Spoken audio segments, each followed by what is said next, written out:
Block Party, Like Eating Glass, Guitar Tabs, and Guitar Lesson. Okay, so just a standard tuning with this, E, A, D, G, B, E. And this intro section here, kind of just this single E note building up. And I like to use a slide for this. This is probably something else going on, maybe like even a keyboard or something, but I think we can mimic it pretty well here. Like I said, I use a slide, and we just want this E note. And we probably want this voicing here about the 9 on the G. And we're just hammering away on it, you know, just like down strumming an 8th note with this. And initially we just kind of hold that for a good while, like, you know, 8 measures or so. And then at some point, once like the drums come in, we hang out there for a couple measures, and then we'll just gradually slide it down to, say, you know, roughly like the end of the neck. No big deal. Just arbitrary spot, like keep going with it. Okay, just try something like that. I think it works pretty well. And then we get into kind of like the main verse guitar here. And we're up here in kind of this higher voicing. We'll start here at 11D and a 9G. In this 9G, we're just going to have that throughout this whole thing, that note, that E note. All right, so initially we're just strumming on this 11D, 9G. And it's the same, just kind of down-strummed 8th notes here. Okay, and it's roughly like 8 strums. Then we just move the D to a 9, keeping the same 9G. Strum, same deal there. And then we move the D to 7, keeping the 9G. And then we stay on this 7 and 9 here for about twice as long.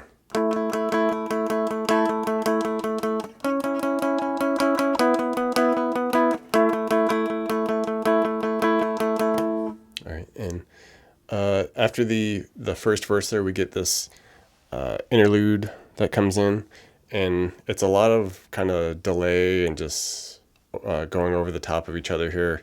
But the main notes we're kind of playing with here is we've got 11G, and then we'll just bounce between that and a 12B a couple times. And then you can mix in something like where we go 11 to 13G, hit the 12B. Okay, bounce between the 11 and 12s again, up to the 13D, 11G, 12B. Okay, and we're just kind of like messing around with these notes while, you know, we have a bunch of like delay just dumped on it.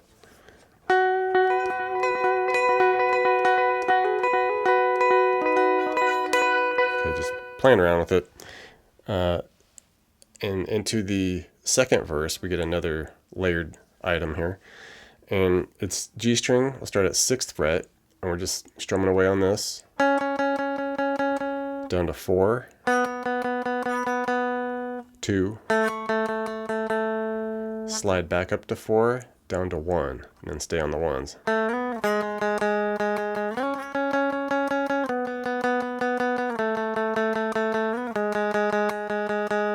All right, and now once the chorus comes in, we'll have 2 guitars kind of doing a separate thing.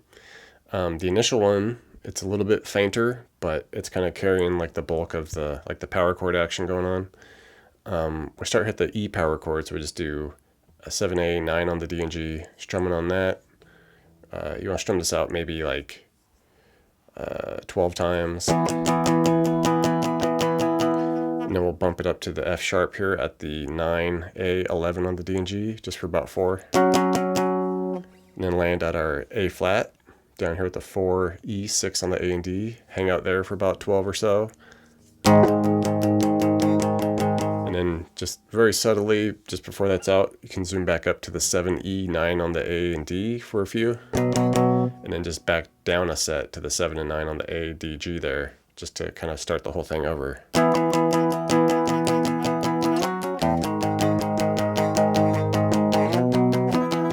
Okay, and while that's going on, the second guitar, it's just kind of carrying out this single chord, and it's an A major 7, sus2. So we do that with the 7A, 9D, 8G, and a 7B. And it's just strumming away on that, and it just kind of carries that over the top of the whole progression. I'm mean, I suppose if you really like that, but you kind of still want all the rhythm and progression involved, you could do that. And then get, some of those notes still and have the other bass note that happens, the A flat, by just doing like an A flat minor here. So you could bar the 4s with the 6 on the A and D there. So we kind of get a lot of the same notes.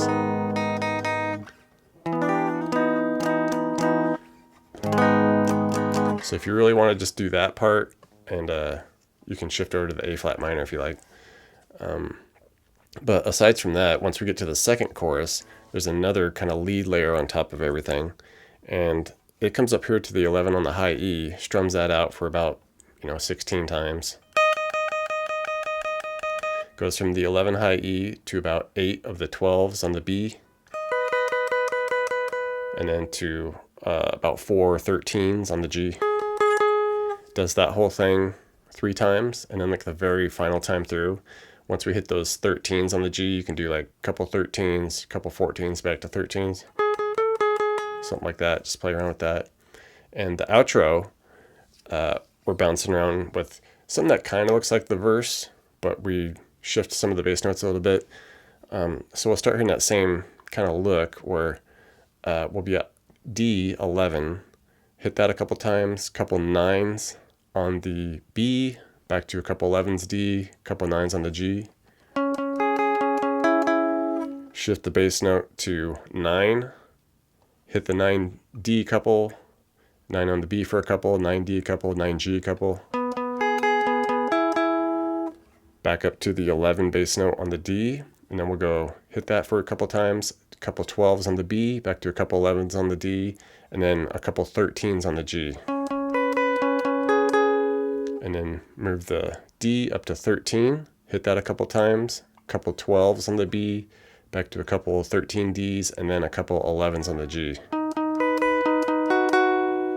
All right, and you can jam through that, 3 or 4 times, but the very final time through, there's kind of a little extra something there where it starts the same way with the 11s to 9s, 9s to 9s. But once we get to that 11 to 12, we do a little scale down where we'll hit the 12s a couple times. G string, we go 14, 13, 11. And then we finish it with our 13, 12, 13, 11.